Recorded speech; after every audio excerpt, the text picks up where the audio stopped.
Welcome back to Quest Means Business and to Spain now, where officials say at least 95 people have been killed by flash flooding in the southeast of the country. Let me give you a look at some images of rescuers searching for the missing in the region of Valencia. That's where a year's worth of rain has fallen in less than one day. Spain's Prime Minister says the government is doing everything it can to help the victims and is warning people to remain vigilant with more rain predicted.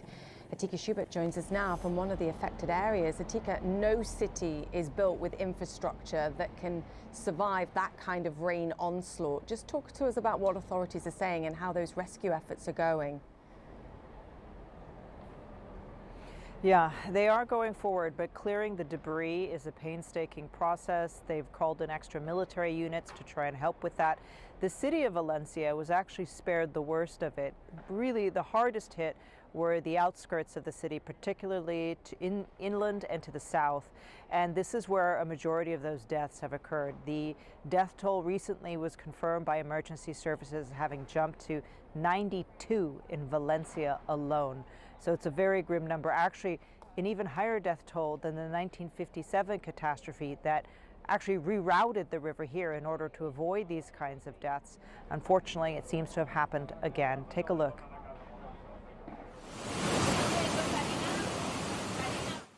Muddy waters gush through the streets of Spain, ripping through homes, leaving a trail of destruction behind. Rescue services are working tirelessly, trying to save residents from flash floods that have struck parts of southern and eastern Spain since Tuesday.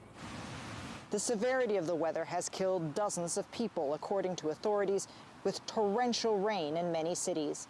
And the death toll is only expected to rise. Now, this is the Turia riverbed in Valencia. Normally, it's a dry riverbed with hardly any water in it, but as of this morning, the water was nearly to the top, and that's because, according to meteorologists, a year's worth of rain, about 20 inches or 500 millimeters, was dropped here in an 8-hour period that ended on Tuesday. In Valencia, Spain's emergency military unit were deployed to help save locals, wading through the destruction to reach them and bringing them to safety. One local resident witnessed the severity of the water destroying his neighborhood. We saw everything going down. The floods took cars, took down half the house of one of our neighbors, and we had to come in. Look how we have our torn clothes because we were saving dogs. In other areas of southern Spain, a different kind of catastrophe took place, with locals being hit by a severe hailstorm. Mira qué bola. Look at the size of this ball, this person says. It's completely round, leaving drivers to battle through extreme weather. Spanish Prime Minister Pedro Sanchez said the storms were the worst the country has experienced in the last century and advised citizens to proceed with caution. Our absolute priority is to help you. We're going to provide all the necessary means today and tomorrow and for as long as it takes so that we can recover from this tragedy. We are not going to leave you alone. Scientists say a human-caused climate crisis is making extreme weather more frequent and more severe. And as the world warms, more intense and more frequent catastrophes are on the horizon.